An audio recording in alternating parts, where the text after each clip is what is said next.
सांदीपनी जी थे महाराज, कृष्ण भगवान के गुरु। इनकी बात मैंने सुनी, कोई ग्रंथ में होता पता नहीं, मैंने तो सुनी है, लेख है कि नहीं पता नहीं है, पर सुनी में एक तत्व बड़ा सच्चा है। ये जब पढ़ते थे गुरु जी के पास सांदीपनी, तो इसकी विशेष बुद्धि नहीं थी तेज। गुरु जी का काम करते, धंधा करते थे और पढ़ते थे, परंतु आज्ञा पालन में सबसे तेज थे ये। गुरु महाराज जो कहते, जो रुको वो ही काम करना, वो सेवा करना, इसमें बहुत तेज थे।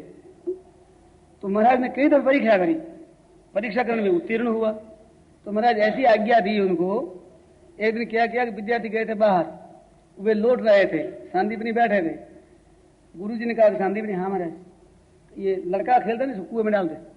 अपना बच्चा गुरु जी का चट उठाया करके कुएं में डाल दिया। अब कुएं में डाला और बोले, देखो देखो देखो विद्यार्थी मेरे छोकरे को मार रहा है, कुएं में डाल दिया। दूसरा विद्यार्थी कूदा जाकर लाकर निकाल लिया, निकाल कर लिया। अब विद्यार्थी लगे मारने जोर जोर से। कहते इतना कैसा दुष्ट आदमी है, गुरु महाराज के बच्चे को मार रहा है, कैसा आदमी ऐसा है, ऐसे कर मार पड़ रही है।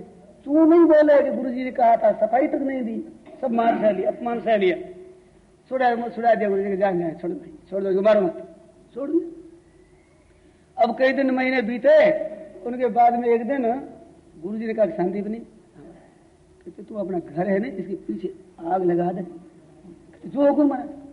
गया महाराज, लेकर अग्नि लगा दी, घर के अग्नि लगा दी, घर जलने लगा। वो घर जलते ही बोला गया, अरे किसने महाराज सांदीपनी ने आग लगा दी, बुझाओ विद्यार्थी बुझा दो, मुझे आग लगा दी घर में, इसने सांदीपनी ने इसने आग लगा दी। अब विद्यार्थी दौड़े आगे तो बुझाई, उसको लगे मारने। कहते मारो, विद्यार्थी अपना ही तो है, मारो। महाराज ने कहा छोड़ दिया। अब सब विद्यार्थियों को बेचारा है, कैसा ये दुष्ट है, कभी तो इसके लड़के को कुएं में डालता है, कभी इसकी आग लगा देता है, ऐसा है ये। सांदीपनी मारा तो आज्ञा पालन करे, सफाई दे नहीं, गुरु जी ने कहा था, ये तूने तक नहीं की। अब विद्यार्थी पढ़ चले गए, अब कई विद्यार्थी पढ़ चले गए।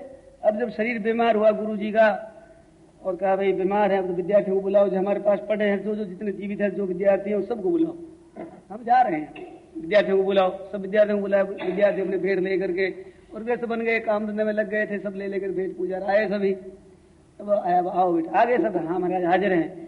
तो महाराज चीज देने लगे, किसी को खड़ाऊ दे दी, किसी को आसन दे दिया, किसी को आसमनी दे दी, किसी को पंचपात्र दे दिया, किसी को अर्घा दे दिया, किसी को निर्कुशा की अपने वही दे दी पवित्री, किसी को कुछ, इस तरह से विद्यार्थियों को अपनी चीजें देने लगे। ये देते देते सांदीपनी आ गया सामने। सांदीपनी को देख करके, बेटा तेरे को क्या, तेरे को देने लगे, मेरे पास कोई चीज नहीं है, इस बार से तेरे तो यही देता हूं कि त्रिलोकीनाथ तेरा शिष्य बनेगा, और कुछ नहीं दे सकता मैं, मेरे पास कोई चीज नहीं। अच्छी बात है। तो कृष्ण भगवान सांदीपनी के जाकर शिष्य बने। बात क्या थी, केवल गुरु आज्ञा पालन। अब उसमें नफा और नुकसान देखे तर्क लगावे कि बैठती बात, तर्क नहीं बैठ सकती वहां पर कि लड़के को कुएं में डाल देना, घर के आग लगा देना, ये कोई काम है?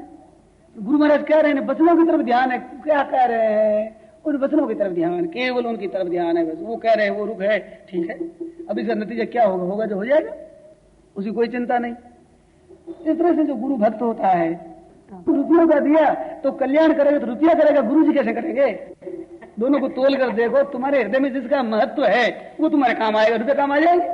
अरे मर जाओ तो वे भी नहीं आएंगे, चले जाएंगे तो नहीं आएंगे, वो तो अनित्य काम है। तो वो भी तोल करके अपने उसका आदर दे दिया, तो भाई वही हमारे, हमने तो उसी को ही रखा है, उसको छोड़ करके। इस वास्ते हमें ऐसी भूल हम न करें, अपने धारणा से न करें। अपनी धारणा से तो बस वो एक ही आदर है अपना, एक ही तरफ। तो रात की बातों में आपने कहा कि बात क्या है, करने का मार्ग नहीं मिला।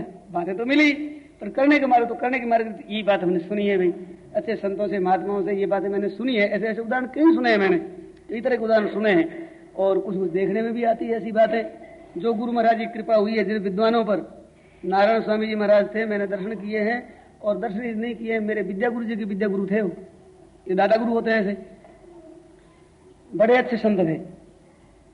नारायण मुनि जी नाम से प्रसिद्ध थे। रतलाम दरबार है, मूलधाम दरबार है, ये उनके शिष्य थे। बहुत शिष्य बनाया नहीं था, परंतु बहुत भक्ति रखते थे, तो वे वहां जाया करते। तो उनकी बातें कई तरह की मैंने सुनी है, और अरबी के और संस्कृत दोनों के विद्वान थे। हिंदू और मुसलमान काफी इकट्ठे होते उनके व्याख्यान में, और वेदांत अद्वैत सिद्धांत का वे विवेचन करते पढ़ाते, बहुत सुंदर रीति से पढ़ाते। हमारे महाराज बहुत प्रशंसा करते थे और उनके दर्शन मैंने भी किए, व्याख्यान मैंने भी सुना है। तो उनकी बात मैंने सुनी कि उनके गुरु जी थे आत्माराम जी, एक साधु, उनके पास वो पढ़ते थे।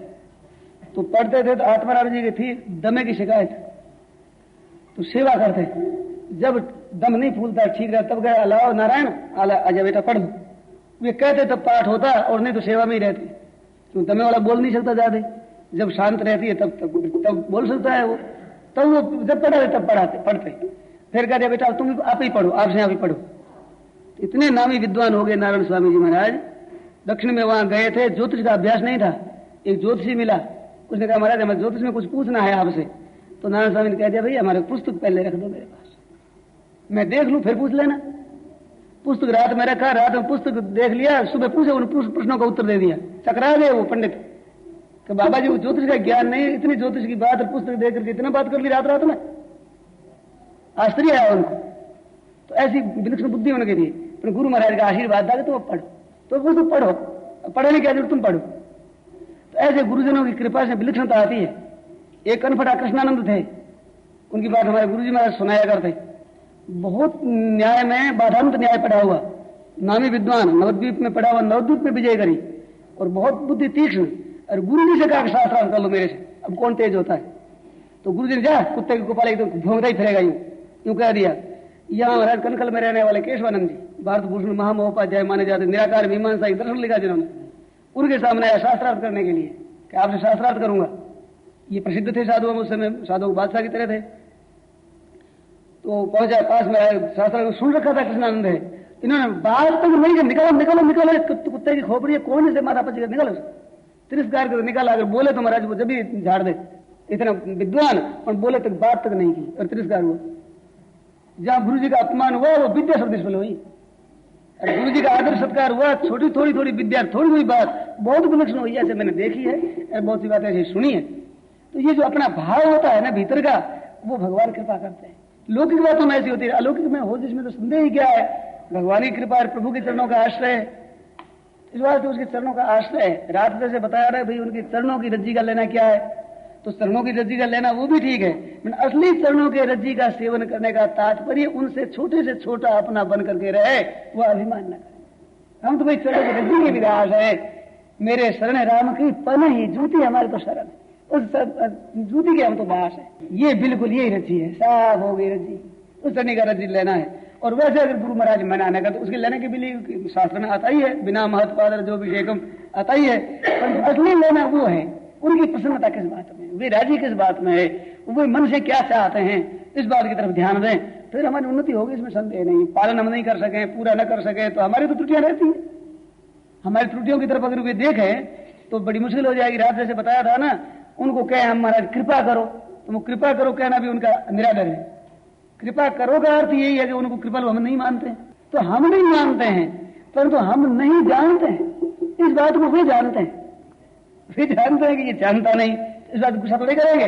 ठीक है भैया यूं करो, अच्छी बात है, क्या बात है, यूं करो, अब यूं करो, कृपा करो महाराज। कृपा तो भगवान करेगा भैया, कृपा करने वाला प्रभु है, परमात्मा है। अभी भाई मैं कृपा करूंगा, कृपा करने तो भगवान है। संतों की कहीं भी आप देखो, याज्ञवल्क्य जी के वहां पर जन के यज्ञ में गौएं रखी, सोने का सींग मड़ा हुआ, रूपे खुर मड़े हुए 1000 गौएं हैं। ब्रह्म ज्ञानियों में सबसे श्रेष्ठ हो गौओं को ले जा सकता है। सब चुप रहे, तो याज्ञवल्क्य जी ने अपने शिष्य ने कहा गौओं को ले अपने आश्रम में ले लो। तो वे बोले महाराज यूं नहीं बोल सकते, कैसे ले जाएगा गौ, गो का मां वयम, हमारे गौओं की जरूरत है। ये नहीं बोला है कि हम ब्रह्म ज्ञानी हम सबसे श्रेष्ठ है, गौओं की आवश्यकता है, आवश्यकता नहीं ले जा सकता। गौएं वही ले जा सकता है जो ब्रह्म ज्ञानियों में श्रेष्ठ, सबसे ब्रह्म ज्ञानी हो वो ले जा सकता है, दूसरा गौएं नहीं ले जा सकता। और आप काम तो कर रहे हैं वो जो ज्ञानी महात्मा करें वो, और कह रहे हैं कि हमारे गौओं की जरूरत है, ऐसा नहीं होगा महाराज। अगर हो तो आप बताओ बात, तो भाई ब्रह्म ज्ञानी हो तो हम नमस्कार करते हैं।